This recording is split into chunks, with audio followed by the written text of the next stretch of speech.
ACB نے ہفتے کے روز سرینگر میں ایک پریس کانفرنس کی جس میں شہر میں خالی ہونے والی جائیداد کی اراضی سے متعلق ایک بڑے گھوٹالے کا پردہ فاش کرنے کا اعلان کیا۔ عہدیداروں نے کہا کہ تفصیلی تحقیقات میں بڑے پیمانے پر بے ضابطگیاں اور سرکاری عہدوں کا غلط استعمال اور انخلا کی جائیداد کی منتقلی کا انکشاف ہوا۔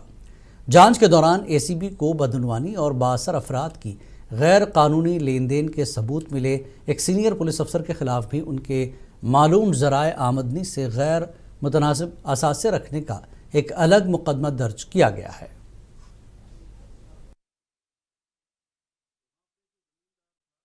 یہ اطلاع دینا ہے کہ ACB نے کل کی تاریخ میں رات دیر گئے 2 مقدمے درج کیے ہیں۔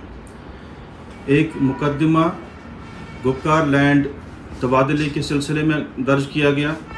دوسرا مقدمہ ایک پولیس افسر کے خلاف آمدن سے زیادہ اثاثہ رکھنے کی پاداش میں درج کیا گیا۔ گپکار میں جو لینڈ تبادلہ ہوا ہے 2014-15 کی بات ہے، اس سے پہلے ایک پیچ آف لینڈ وہاں پہ تھا 5 کنال 15 مرلے کا، جو ایک پراپرٹی لینڈ تھا، لیکن اس لینڈ میں جو ٹائٹل تھا وہ ڈیفینس آرڈیننس کے تحت اس کی ٹیننسی تھی۔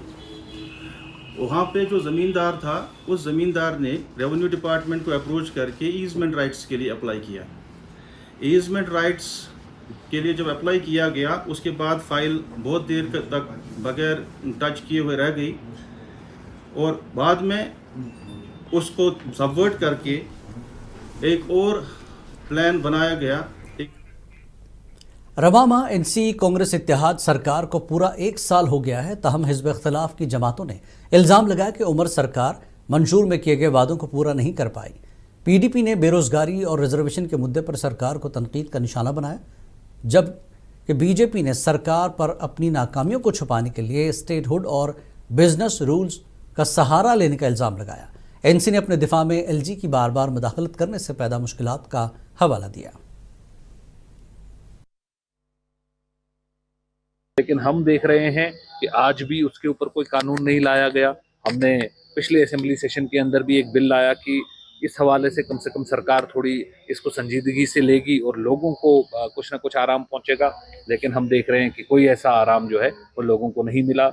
بجٹ کا بھی جو فائنانسز پرووائڈ کیے گئے تھے خرچنے کے لیے، اس میں ہارڈلی وہ 8% کے آس پاس خرچ کر پائے ہیں، اور باقی کا انفارچونیٹلی انہوں نے نہیں کیا۔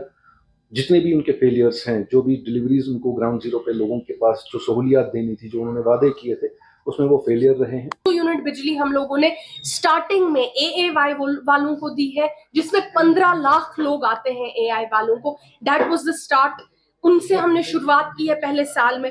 چاہے ہماری خواتین ماؤں بہنوں کو فری ٹریول کی بات ہو، چاہے میرج اسسٹنٹ اسکیم میں انکریز کی بات ہو، چاہے پینشنوں میں انکریز کی بات ہو، چاہے دربار موو کی بات ہو، ونٹر سیشن کو ریسٹور کرنے کی بات ہو، جو سرکاری نوکریاں کمپلیٹلی فریز ہو گئی تھی، چاہے ان کو ڈی فریز کرنے کی بات ہو، چاہے ایک عوام کی سنوائی کی بات ہو، چاہے ایک ایسی بات ہو جہاں MLA صبح اٹھ کے گھر لوگوں کے گھر جاتے ہیں، کس کو کیا پرابلم ہے، ایک سنوائی کی کا سلسلہ شروع کرنے کی بات ہو، چاہے اسٹیٹ ہوڈ کے ریزولوشن کی بات ہو، چاہے یہاں کے جو وعدے ہم لوگوں نے کیے ان دا سینس کہ ہم یہاں کے لوگوں کی ایڈوکیسی کریں گے۔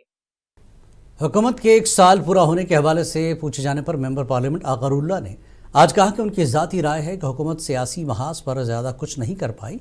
اس 1 سال کے دوران سرینگر میں میڈیا سے بات کرتے ہوئے اغراللہ نے کہا کہ BJP بھی چاہتی ہے کہ جموں کشمیر کے لوگوں کے چھینے حقوق واپس ہوں۔ انہوں نے مزید کہا کہ بہت جلد بڈگام سیٹ کے لیے امیدوار کے حوالے سے بات کریں گے۔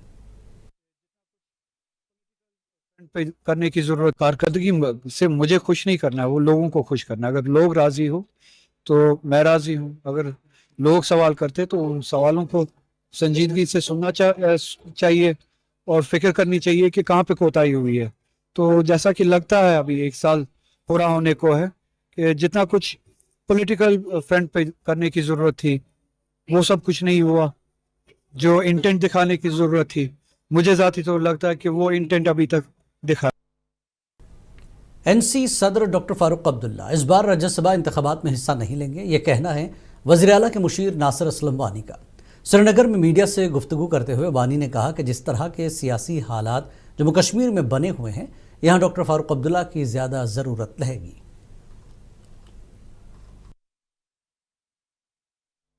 जैसे कल भी कहा, उन्होंने खुद इस बात को महसूस किया कि उनकी यहाँ इस सब जरूरत है, जो यहाँ सियासी हालात हैं, तो उन्होंने प्रेफर किया कि वो जम्मू कश्मीर में ही रहें बनिस्बत कि दिल्ली में रहें।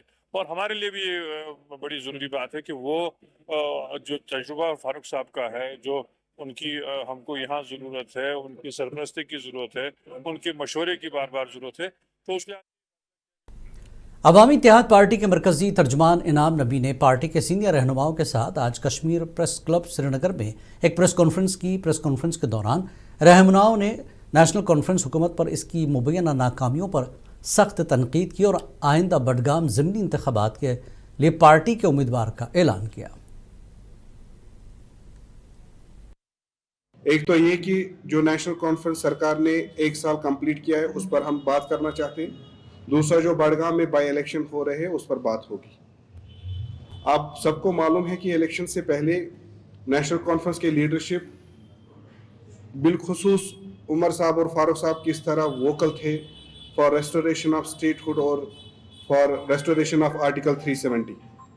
लेकिन हमने देखा कि जो ही इलेक्शन ख़त्म हुआ, उनके कहने के मुताबिक उन्होंने ये प्रॉमिस किया था कि अगर जम्मू कश्मीर के अवाम ने उनको मौका दिया, मैंडेट दिया, तो पहली कैबिनेट और पहली असेंबली सेशन में ये दोनों चीज़ें जो आर्टिकल 370 और स्टेटहुड है उसको एड्रेस किया जाएगा, उसको पास किया।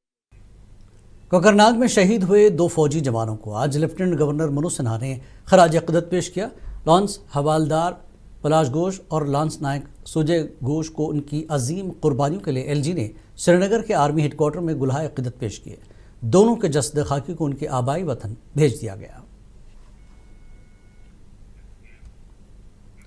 ग्रैंड मुफ्ती जम्मू कश्मीर मुफ्ती नासरुल इस्लाम की सरबराही में मुत्तहिदा मजलिस उलमा ने होटलों, रेस्टोरेंट्स और कसाबों से अपील की है कि वो रियासत के बाहर से दरामद शुदा ज़बह शुदा मुर्गियों और गोश्त की फ़रोख्त बंद करें और सिर्फ मकामी हलाल गोश्त इस्तेमाल करें। ये फैसला श्रीनगर में मुनक़्क़दा मुत्तहिदा मजलिस उलमा इकराम की एक अहम मीटिंग में किया गया, जिसमें सीनियर उलमा और मशाइख ने शिरकत की। फूड एंड सेफ्टी के वाबस्ता अरकान का शुक्रिया अदा किया गया, जिन्होंने बर वक़्त कार्रवाई की, और लेकिन उम्मीद ये की गई कि वो उन लोगों की निशानदेही करेंगे जो इस हराम कारी और फ्रोज़न फूड के कारोबार में मुलव्वस हैं, ताकि लोग क्योंकि उनकी वजह से इस फूड की वजह से जो यहाँ फ्रोज़न फूड की सूरत में आ रहा था, डिकम्पोज था और बिल्कुल नाकारा था, और उसकी वजह से लोग मुहलिक बीमारियों में मुब्तला हो चुके हैं, और उनके ख़िलाफ़ कार्रवाई की जाए। यहाँ के तमाम होटल वालों से दरख्वास्त की गई कि वो जब अपने होटलों के लिए या रेस्टोरेंटों के लिए या फास्ट फूड बेचने वालों को जो अपने रेस्टोरेंटों के लिए चिकन की ज़रूरत पड़ेगी, उनको चाहिए कि वो हलाल चिकन मुहैया करें। बाहर का ज़बह शुदा चिकन अगर जो उनको आसानी के साथ मिलेगा और सस्ता मिलेगा, उससे परहेज़ करें, इसलिए कि वो मशकूक है। बीएसएफ ने उधमपुर के स्पेशल ट्रेनिंग सेंटर में शानदार अटेस्टेशन कम पासिंग आउट परेड का इनेकाद किया, जिसमें 621 रिक्रूट कांस्टेबल्स ने 44 हफ्तों की सख्त तरबियत मुकम्मल की। रिक्रूट्स ने वतन की खिदमत का हलफ उठाया, जबकि मेहमान खुसूसी सतीश एस खंडारे और दीगर मुअज़्ज़िज़ीन ने तरबियत और नज़्म ज़ब्त की तारीफ़ की। Recruit constable Pankaj Kumar parade commander रहे और रिक्रूट कांस्टेबल पारोल खरोले ने पहली पोजीशन हासिल की। हमारा ये जो सहायक प्रशिक्षण केंद्र है उधमपुर, जहाँ पे बीएसएफ में भर्ती होने वाले नव आरक्षकों को प्रशिक्षण दिया जाता है, तो यहाँ पे हमारे पहले बैच का आज पासिंग आउट परेड हुआ, जिसमें 621 नव आरक्षक जो है यहाँ से आज पास आउट हुए हैं। राष्ट्रीय लोक जनशक्ति पार्टी के सीनियर लीडर और कौमी तर्जुमान संजय सराफ ने जम्मू कश्मीर में उमर अब्दुल्ला की क़यादत वाली हुकूमत पर सख्त तनकीद की है। सराफ ने कहा कि 1 साल गुजरने के बावजूद वादे पूरे नहीं हुए, जिसे नौकरियां, 12 गैस सिलेंडर और डेली वेजेस के मुस्तकिल ऑर्डर। उन्होंने 1987 के असेंबली इंतखाबात में मुबैना धांधली पर वाइट पेपर जारी करने का भी मुतालबा किया और मौजूदा सियासी इंतशार की जिम्मेदारी फारूक अब्दुल्ला, राजीव गांधी माहदे को ठहराया है। आज तक हमने देखा था कि जब सेंट्रल गवर्नमेंट इलेक्शन के बाद में 100 दिन पूरे करती है तो सब लोग सामने आते हैं और 100 दिन का अपना बजट रिपोर्ट लेकर आ जाते हैं। ये कहते हैं कि लो जी ये हमारे कैलेंडर में हमारे 100 दिन में हमने क्या क्या काम किया है। यहाँ 100 दिन नहीं हो गए, यहाँ 360 दिन हो गए, 65 दिन हो गए। तो 365 दिन के बाद भी ये सिर्फ वही रोना रो रहे हैं कि statehood statehood statehood. Senior Congress leader और एमएलए बांडीपुरा निजामुद्दीन भट्ट ने कहा कि जम्मू कश्मीर की रियासती हैसियत की बहाली की अब वाहिद उम्मीद सुप्रीम कोर्ट से वाबस्ता है। उनका कहना है कि पुरअमन इंतखाबात के बावजूद हुकूमत ने रियासती दर्जा बहाल नहीं किया और वज़ीर आज़म समेत मरकज़ी क़यादत अपने वादे पूरे करने में नाकाम रही है कि सबसे बड़ी अदालत है, आज नहीं तो कल इंसाफ होगा, आज नहीं तो कल निज़ाम फिर अपने डगर पे आएगा, ठीक डगर पे आएगा। उस उम्मीद के हवाले से ही यही एक वाहिद सूरत थी, क्योंकि एग्जीक्यूटिव के वादे, पार्लियामेंट के वादे, सियासतदानों के वादे पूरे हुए नहीं। आपको रखे बाखबर हमेशा सबसे पहले देखिए मुनसिफ टीवी। सच्चाई की पहचान, लाइक कीजिए, शेयर कीजिए और सब्सक्राइब करना मत भूलिए। स्क्रीन पर दिया गया बेल आइकन दबाइए ताकि कोई खबर आपसे ना छूटे।